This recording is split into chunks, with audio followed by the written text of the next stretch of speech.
Dear student, good morning. आज हम आपको व्यापारिक संगठन में देशी व्यापार में कुछ महत्वपूर्ण बातें बता रहे हैं।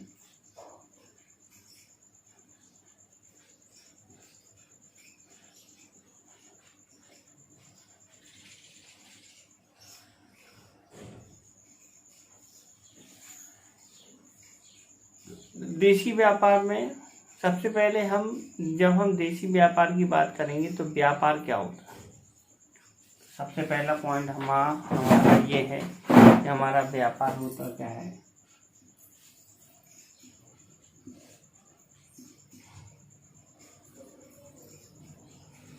व्यापार का मतलब ये होता है कि लाभ उपार्जन करने के उद्देश्य से कोई व्यापार है। लाभ उपार्जन करने के उद्देश्य से किसी वस्तु का जो भी क्रय विक्रय किया जाता है उसे हम व्यापार कहते हैं।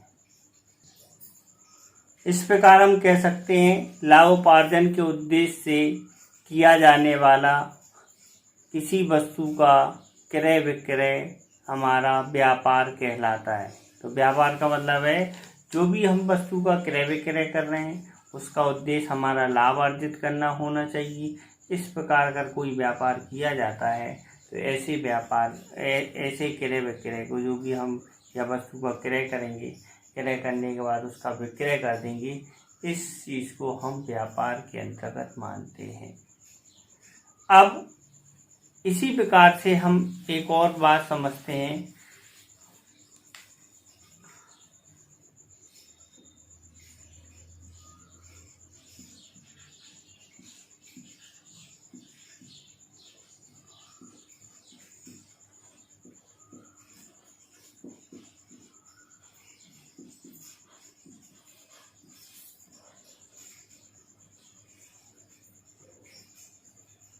माल के सौदे की गतिविधि। तो माल के सौदे की गतिविधि का मतलब ये है जब भी हम अपने व्यापार में कोई वस्तु का हम क्रय करते हैं और विक्रय करते हैं, दो चीज़ें। कोई भी व्यापार करेंगे उसमें एक बार क्रय किया जाएगा, दूसरी बार विक्रय किया जाएगा। अब हम जब क्रय कर रहे हैं तो हमारे माल के सौदे की गतिविधि कहाँ से स्टार्ट होती है। तो सौदे की गतिविधि कहाँ से स्टार्ट होती है, चाहे वो देशी व्यापार हो चाहे वो विदेशी व्यापार हो। जब भी हम सौदे की गतिविधि स्टार्ट करते हैं तो सबसे पहले हम ये मान ले रहे हैं कि देशी व्यापार में सौदे की गतिविधि कहाँ से प्रारंभ की जाती है। तो देशी व्यापार में सौदे की गतिविधि हमारी एक चीज़ आती है, पूछताछ। जब भी हम देशी व्यापार प्रारंभ करते हैं और देशी व्यापार प्रारंभ करने पर हम कोई व्यापारिक सौदा करते हैं तो व्यापारिक सौदा करने के पहले हम जो भी जिस भी वस्तु का क्रय विक्रय करेंगे या व्यापार करेंगे तो सबसे पहले वस्तु को क्रय करेंगे, उसके बाद ही विक्रय करेंगे। क्रय करने के लिए सबसे पहले हमें अपने जो हमारे सप्लायर्स होते हैं उनसे पूछताछ करते हैं, उनसे जानकारी लेते हैं। उसके बाद हमारे व्यापारिक सौदे की गतिविधि प्रारंभ होती है। एक पॉइंट आता है रेलवेबिलिटी।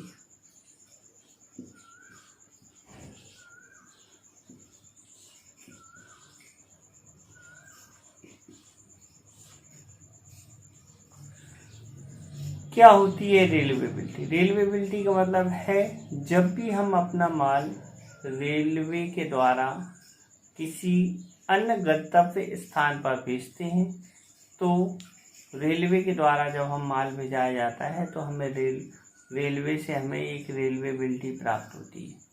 उसके आधार पर भी हम रेलवे से माल छोड़ाते हैं।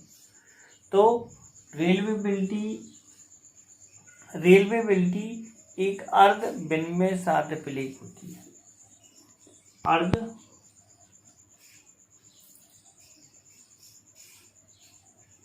विनिमय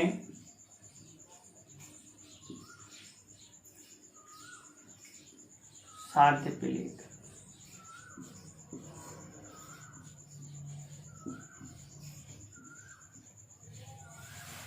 विनिमय साध्य प्लेग इंस्ट्रूमेंट क्या होता है? विनिमय साध्य प्लेग इंस्ट्रूमेंट का मतलब है जैसे हमारा विनिमय पत्र हुआ, प्रतिज्ञा पत्र हुआ, साख या हुंडी वगैरह हुए, चेक वगैरह हुआ, ये हमारे विनिमय साध्य प्लेग हैं। प्लेग अधिनियम 1881 के अंतर्गत आता है। लेकिन रेलवे बिल्टी हमारा अर्ध विनिमय साध्य प्लेग है, क्योंकि इसे हम इस बिल्टी को हम गिरवी रख के उस पर भी हम साख ले सकते हैं।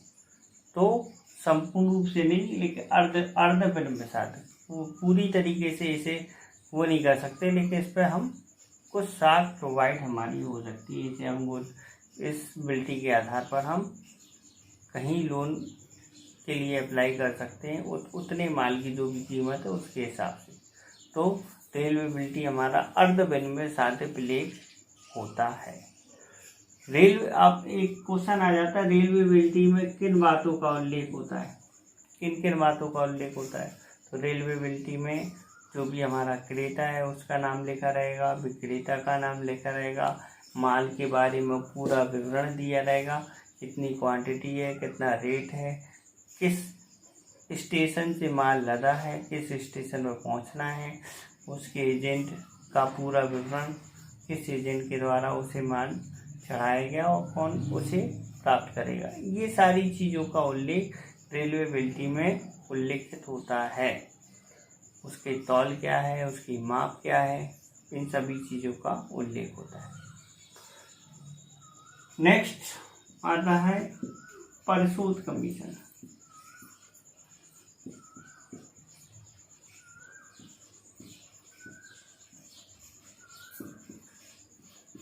परिशोध कमीशन क्या होता है? परिशोध कमीशन एक ऐसा कमीशन होता है जो कि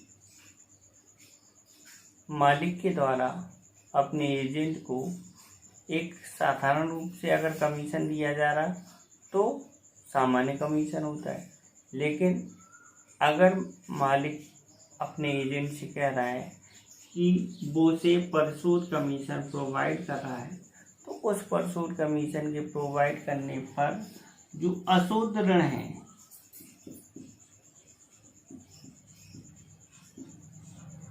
इसकी भरपाई, अशुद्ध ऋणों की भरपाई एजेंट को खुद ही वहन करना होगा। अगर मालिक आपको परिशोध कमीशन दे रहा है तो एजेंट का दायित्व होता है कि उसके द्वारा जो भी विक्रय किया जाएगा उसकी पूरे रुपए की वसूली की लायबिलिटी एजेंट के ऊपर रहे।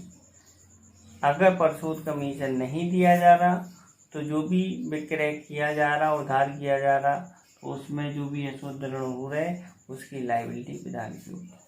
तो परिशोध कमीशन जो है वो कुल बिक्री पर दिया जाता है। किस पर? कुल विक्रय पर। ये क्वेश्चन आता है कि परिशोध कमीशन किस मूल्य पर दिया जाता है, तो हमारा जो परिशोध कमीशन है कुल विक्रय पर दिया जाता है। अब एक क्वेश्चन आता है जमापत्र या क्रेडिट नोट।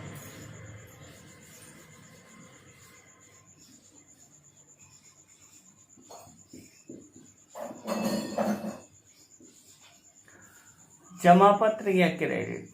जमापत्र एक ऐसा पत्र होता है जब विक्रेता के द्वारा बीजक तैयार किया जाता है तो उस बीजक तैयार करने पर विक्रेता के द्वारा जो भी वस्तुएं भेजी जा रही और वस्तुओं का जो मूल्य लगाया जा रहा, तो या तो उस वस्तु का जो कीमत है वो ज़्यादा लग जाए, या जो हमने बिल बनाया उसमें क्वांटिटी वाइज माल कम पहुंच जाए। तो इन दोनों ही कंडीशन में जो बीजक है उस बीजक में अधिक मूल्य लग जाए, मतलब जितनी हमारी क्वांटिटी है, जितनी हमारी मात्रा है, उससे अगर अधिक मूल्य लग जा रहा है तो इस कंडीशन में विक्रेता के द्वारा क्रेता को एक पत्र लिखा जाता है जो जमा पत्र यानी क्रेडिट नोट के नाम से जाना जाता है। इसी प्रकार से आता है डेबिट नोट।